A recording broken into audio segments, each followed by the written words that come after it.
Halo, sebelumnya saya sudah membahas makna Tuhan. Sekarang kita akan membahas apa itu Allah, sebelum itu kita harus tahu sejarah nama Allah. 1. Asal bahasa, etimologi. Kata Allah berasal dari bahasa Arab dan diyakini merupakan gabungan dari dua unsur. Al memiliki makna sang atau the. Ilah memiliki makna Tuhan atau dewa. Ketika digabung menjadi al-ilah atau Allah, yang berarti sang Tuhan atau Tuhan yang sejati. Dalam tata bahasa Arab, penggabungan ini mengalami perubahan fonetik, disebut idgham, sehingga bunyinya menjadi Allah, bukan al-ilah. 2. Penggunaan sebelum Islam. Menariknya, kata Allah sudah ada sebelum Nabi Muhammad SAW lahir. Bangsa Arab pra-Islam, terutama suku Quraisy, sudah mengenal kata Allah sebagai Tuhan tertinggi di atas dewa-dewa lain, meski mereka juga menyembah berhala. Mereka menganggap Allah sebagai pencipta langit dan bumi, tapi tetap menyembah ilah kecil seperti Lata, Uzza, dan Manat sebagai perantara. 3. Penggunaan dalam agama-agama Semitik. Kata Allah sebenarnya serumpun dengan kata Tuhan. Dalam bahasa-bahasa Semitik lain, bahasa Ibrani Eloah atau Elohim artinya Tuhan. Bahasa Aram atau Suryani Allaha artinya Tuhan, bahasa Arab Allah artinya Tuhan. Jadi, Allah dalam bahasa Arab seakar dengan Eloah, Ibrani, dan Allaha. Semua berasal dari akar kata Semitik kuno Elha, yang bermakna yang disembah atau yang ilahi. Patut diingat kata Tuhan dalam bahasa Indonesia ada pergeseran makna, bisa dilihat dalam video makna Tuhan. 4. Dalam kekristenan Arab, sebelum dan sesudah munculnya Islam, umat Kristen berbahasa Arab juga menggunakan kata Allah untuk menyebut Tuhan.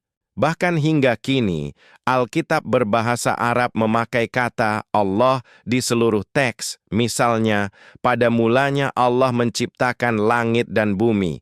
Kejadian 1 ayat 1. Jadi, Allah bukan kata eksklusif milik satu agama, melainkan nama umum untuk Tuhan dalam bahasa Arab. Oke, sekarang kita tahu sejarah nama Allah. Oleh sebab itu, kami sebagai Kristen mempercayai nama Allah sebagai generic name, bukan proper name. Dalam bahasa, linguistik, generic name, nama umum. Arti, nama yang tidak khusus, digunakan untuk menyebut suatu jenis atau golongan benda secara umum. Ciri. Huruf awal biasanya huruf kecil, kecuali di awal kalimat. Contoh, kucing, gunung, negara, minuman.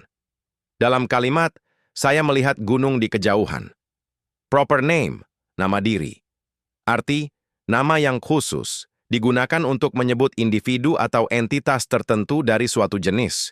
Ciri, huruf awal selalu huruf besar, bahkan di tengah kalimat. Contoh, Gunung Bromo, Indonesia, Steven, Coca-Cola. Dalam kalimat, saya melihat Gunung Bromo di kejauhan. Oke. Sekarang kita masuk ke dalam kebagaimanaan Allah dalam Alkitab.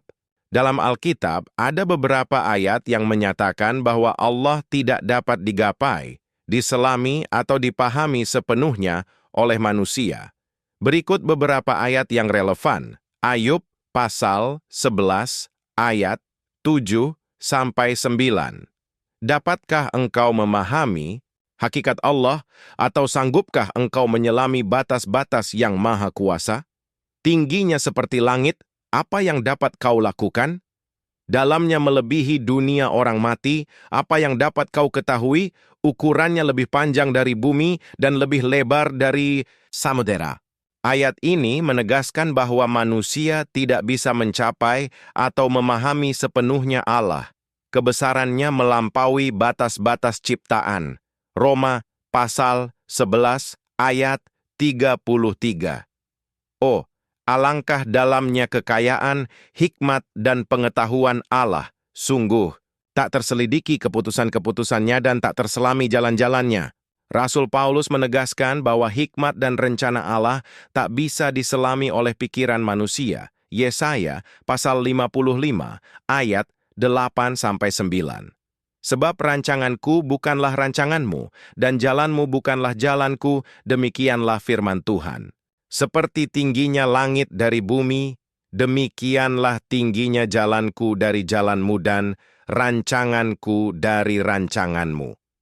Allah menyatakan sendiri bahwa pikiran dan jalannya jauh di atas manusia.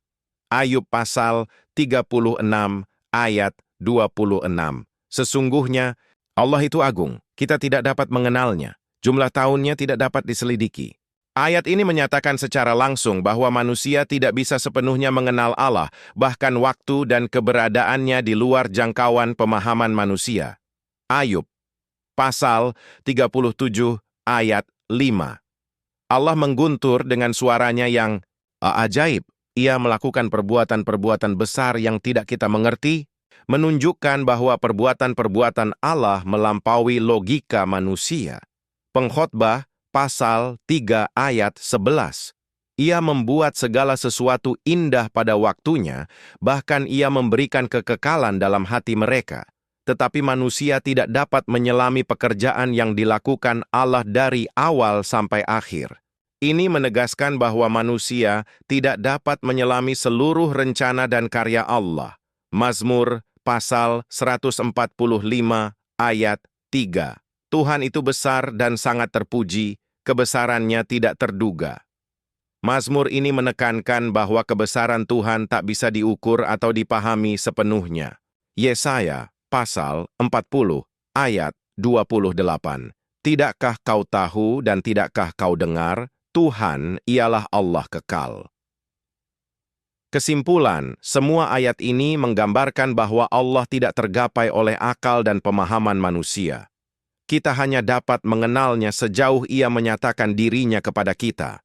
Oke, dari beberapa ayat yang kita dapat di atas, saya akan menganalogikan Allah Tritunggal di video berikutnya. Kita akan berfokus dengan ayat ini. Ukurannya lebih panjang dari bumi dan lebih lebar dari samudra, seperti tingginya langit dari bumi.